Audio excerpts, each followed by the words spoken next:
My layover was supposed to be boring, just a long, uneventful wait between flights. 8 hours in an airport terminal at night. I'd done it before. It was almost midnight when I found gate C27. The main concourse was already shutting down. Fast food counters closed, retail stores gated off, lights dimmed to a low, sleepy glow. The only sounds were the faint, endless hum of the ventilation system and the occasional clattering echo of a janitor's cart on the far end of the terminal. I dropped my carry-on into a seat near the window facing the runway. The glass reflected more of the inside than the outside, my own tired face staring back, but beyond it, faint points of light from the tarmac pulsed in the darkness. When I checked my phone, my stomach tightened. No service. Not low signal. Not weak Wi-Fi. Nothing. A full-on dead zone. I thought it was strange, but I brushed it off. Airports have weird signal pockets sometimes. That's when I saw him. At the far end of the hall, a man stood in a pilot's uniform. His cap shadowed his eyes, his hands clasped neatly behind his back. He wasn't walking, just standing, watching. I turned my head, pretending to scroll through my gallery, but when I glanced back, he was gone. I tried to relax, curling up in my seat. The vending machine down the hall made a loud clunk, startling me. The sound seemed too sharp in the silence. Then came the footsteps, slow, measured, and echoing. They grew louder, then stopped. I turned in my seat. The rows behind me were empty, but one chair just behind mine was still swaying gently, as if someone had just stood up. Around 3 a.m., I gave up on sleeping and decided to find a restroom.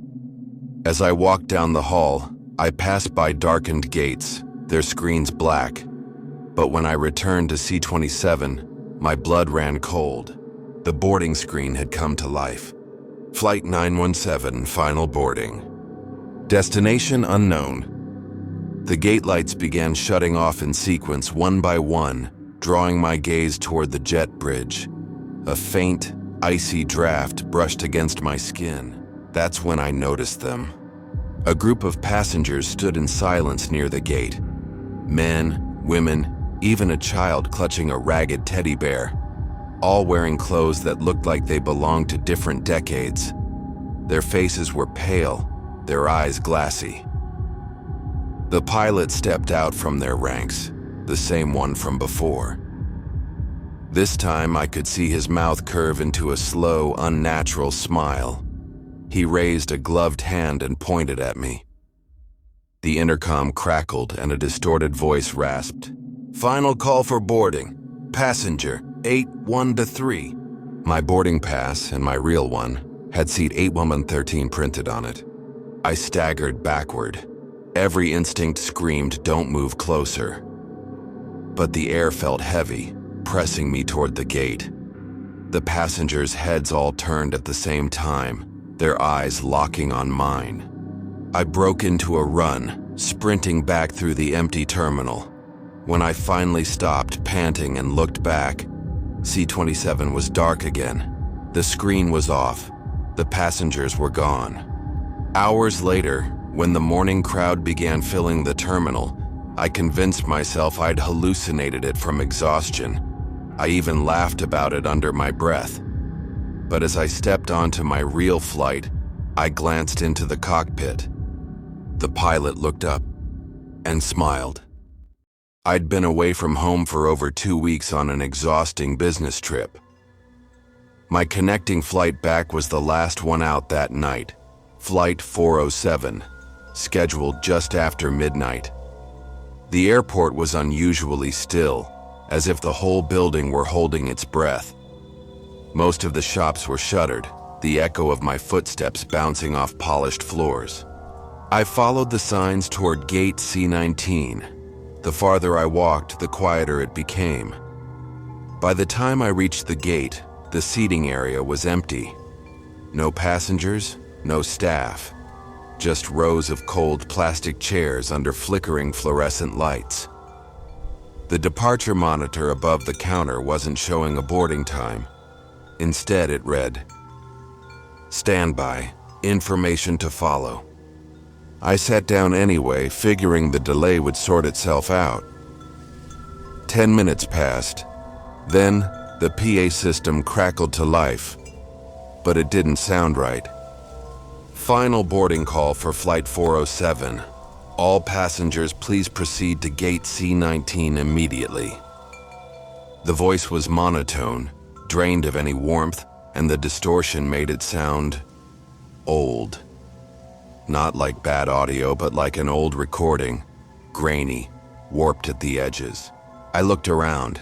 There was no movement. No one else seemed to be here. Still, I walked up to the empty gate counter. The door to the jet bridge was slightly ajar. Dim yellow light leaked out from inside, but something about it felt wrong. The walkway appeared unusually long, stretching into darkness far beyond where the plane should have been parked. I was about to call out when I felt movement beside me. A man had appeared, close enough that I could smell the faint scent of cigarette smoke on his uniform. He was dressed like a pilot, but his navy jacket was outdated. Wide lapels, shiny brass buttons, and a winged cap that looked like something out of a 1970s aviation ad. His skin was pale, almost waxy, and his eyes looked tired in a way that went beyond lack of sleep. "We've been waiting for you," he said with a thin smile. I froze. My body screamed to back away, but my feet wouldn't move. Before I could reply, another voice, this time clear, modern, and undeniably real, came over the intercom. "Attention passengers for Flight 407. Boarding will now begin at Gate C-21 in 20 minutes. I turned toward the sound, and when I looked back, the pilot was gone.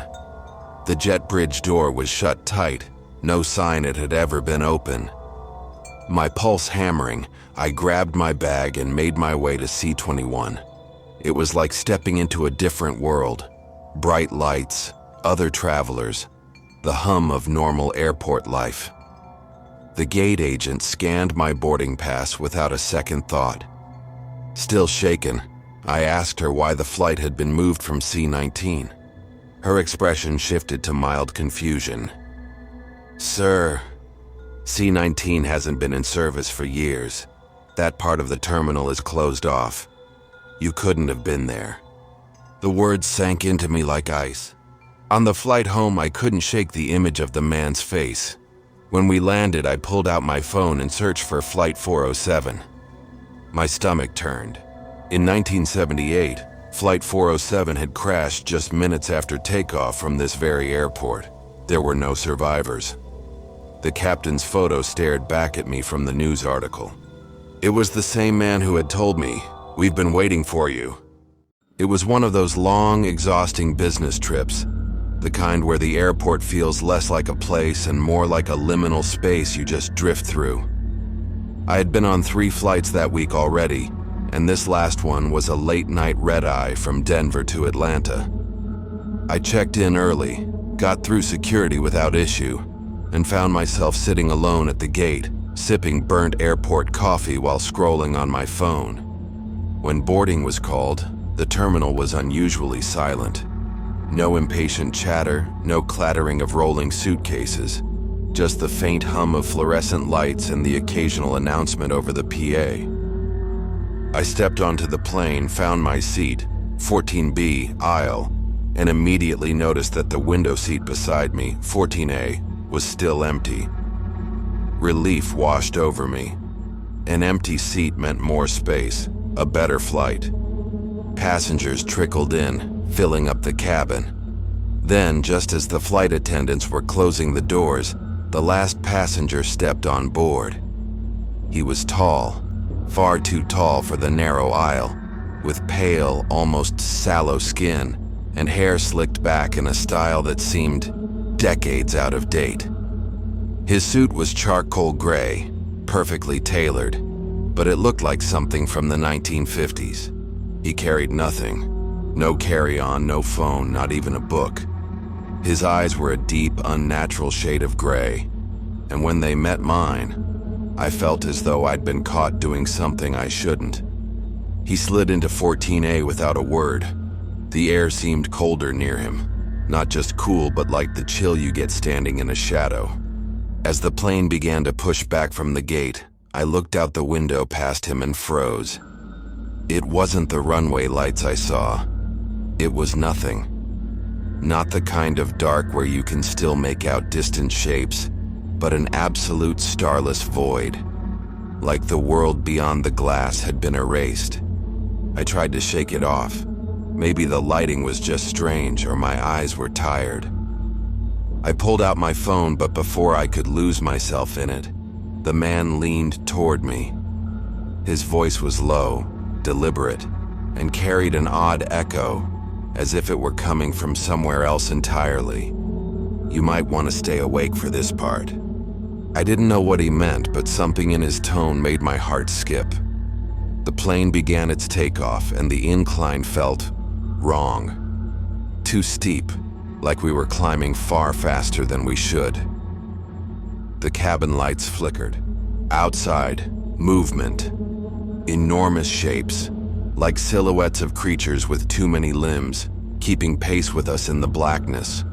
They moved in unnatural jerks, as though reality itself couldn't quite hold them still. I blinked, and they were gone. The darkness outside shifted into the normal view of a night sky, city lights far below, twinkling as if nothing had happened. My breath slowed. I turned to look at the man in 14A, but the seat was empty. No one had stood up. No one had passed me. The seatbelt was neatly folded, untouched. I pressed the call button, and when the flight attendant appeared, I asked where the man had gone. She gave me a puzzled look. "Sir, there's no one in 14A. There's never been a 14A on this aircraft. This row only has B and C seats." I stared at her confused until she walked away. My hands shook as I checked the seat map on my boarding pass. She was right. There was no 14A. When we landed, I hurried off the plane, eager to leave the strange encounter behind. But as I passed the large glass windows of the Atlanta terminal, I glanced back at the plane. For just a moment, in the window of the row I'd been sitting in, I saw him. The tall man in the old-fashioned suit sitting perfectly still in 14A, smiling. If you made it this far, thank you for spending your night with us. If these stories gave you chills, there's plenty more waiting. Don't forget to subscribe to Night Fear Stories for new terrifying tales every single night. Sleep well, if you can.